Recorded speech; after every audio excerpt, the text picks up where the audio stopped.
அனைவருக்கும் வணக்கம். இன்னைக்கு ஹிந்து நியூஸ் பேப்பர்ல என்ன இம்பார்ட்டன்ட் நியூஸ் இருக்கு அப்படிங்கிறத பார்ப்போம்.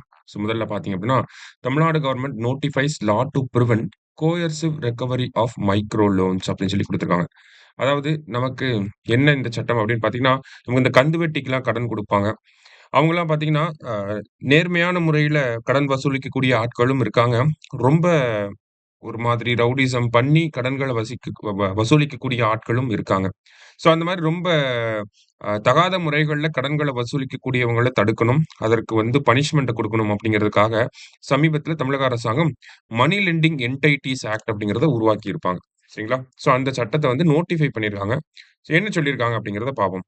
ஸோ இந்த சட்டம் யாருக்கெல்லாம் அப்ளை ஆகும் அப்படின்னு பார்த்தீங்கன்னா, all money lending entities including digital lending platforms அப்படின்னு சொல்லி குடுத்துருக்காங்க. But not to banks, non banking financial companies registered with RBI cooperative bank. ஓகேவா?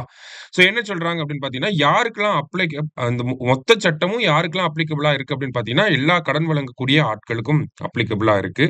டிஜிட்டல் ஆப் மூலியமா கடன்கள வாங்கக்கூடிய நபர்கள் இருப்பாங்க. ஓகேங்களா? லோன் ஆப்ஸ் நெறைய இருக்கு. ஸோ அந்த லோன் ஆப் மூலியமா கடன்கள் வாங்கக்கூடிய அந்த லோன் ஆப் கம்பெனிஸ்க்குமே இந்த சட்டம் பொருந்தும். ஆ அதே மாரி யாரெல்லாம் கந்து வட்டிக்கு விடுறாங்களோ அவங்களுக்கெல்லாம் இந்த சட்டம் பொருந்தும் அப்படி சொல்லிட்டாங்க. யாருக்கு பொருந்தாது அப்படின்னு பார்த்தீங்கன்னா, ஆர்பிஐயோட ரிஜிஸ்டர் பண்ணியிருக்கக்கூடிய பேங்க், கோஆப்பரேட்டிவ் சொசைட்டி பேங்க், மத்தபடி நான் பேங்கிங் ஃபினான்ஷியல் கம்பெனிஸ் இந்த மாரி முத்தூட் ஃபினான்ஸ் இந்த மாதிரியான கம்பெனிஸ்க்குலாம் இது பொருந்தாது அப்படிங்கிறத சொல்லியிருக்காங்க. இப்ப யாருக்கு பொருந்தும், யாருக்கு பொருந்தாது அப்படிங்கிறத குடுத்துருக்காங்க. ஸோ இந்த மொத்த சட்டமும் இவங்களுக்கு பொருந்தும், இவங்களுக்கு பொருந்தாது அப்படிங்கிறத பார்த்துட்டோம். ஆனா இந்த சட்டத்தில பார்த்தீங்கன்னா, செக்ஷன் 20 அப்படிங்கிறது குடுத்திருப்பாங்க.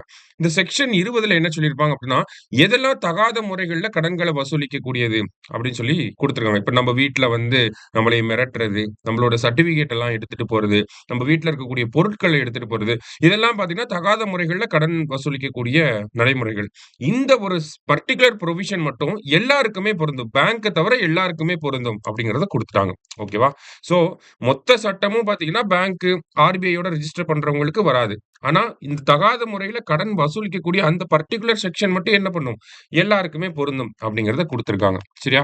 ஸோ அதுக்கு பனிஷ்மென்ட் எல்லாம் இருக்கு. அதே மாரி பார்த்தீங்க அப்படின்னா, ஒரு ரிஜிஸ்டரிங் அத்தாரிட்டி அப்படிங்கிறது இந்த ஸ் அ ச சட்டத்துக்கு கீழ உருவாக்க போறாங்க. அவங்களுக்கு வந்து பார்த்தோம்னா, சூமோட்டோ பவர்ஸ் அப்படிங்கிறது இருக்கு. தானாகவே முன்வந்து ஒரு கம்ப்ளைண்ட் எடுத்து விசாரிக்கக்கூடிய அதிகாரம் இருக்கக்கூடிய வகையில உருவாக்க போறாங்க. சரியா? ஸோ இதனுடைய ப்ரொசீஜர்ஸ் என்ன அப்படிங்கிறத இனிமேல் தான் ரிலீஸ் பண்ணுவோம் அப்படிங்கிறத சொல்லியிருக்காங்க. ஓகேவா? ஸோ முக்கியமான அம்சங்கள் இது எல்லாமே. அடுத்ததா பார்த்தீங்கன்னா, ஒரு மைக்ரோ லோன் அப்படின்னு சொல்லி குடுத்துருக்காங்க. So micro loan means a loan given to a household having an annual income of up to 3 lakh. ஓகேங்களா? ஸோ நம்ம குடும்பத்துக்கு ஆண்டு வருமானம் 3,00,000 இருக்கு அப்படின்னா, அந்த அந்த குடும்பத்துக்கு வழங்கக்கூடிய கடன் என்னன்னு சொல்றாங்க? மைக்ரோ லோன் அப்படின்னு சொல்லி சொல்றாங்க. சரியா? அப்போ ஒரு ஹவுஸ் ஹோல்டுன்னு குடுத்துருக்காங்க. ஹவுஸ் ஹோல்டுன்னா என்ன? ஒரு ஹவுஸ் ஹோல்டுன்னா என்ன அப்படின்னு பார்த்தீங்கன்னா, ஒரு இண்டிவிஜுவல் ஃபேமிலிய தான் ஒரு ஹவுஸ் ஹோல்டுன்னு சொல்றாங்க. அந்த ஃபேமிலில ஹஸ்பண்ட் இருப்பாங்க, ஒய்ஃப் இருப்பாங்க. சன், டாட்டர் இவங்கலாம் இருப்பாங்க இல்லையா? ஸோ இவங்கள தான் வந்து ஒரு ஹவுஸ் ஹோல்ட் அப்படின்னு சொல்லி இந்த இடத்துல இந்த சட்டத்துக்கு கீழ சொல்லியிருக்காங்க. இந்த சட்டத்துக்கு கீழ மைக்ரோ லோன்னா என்ன?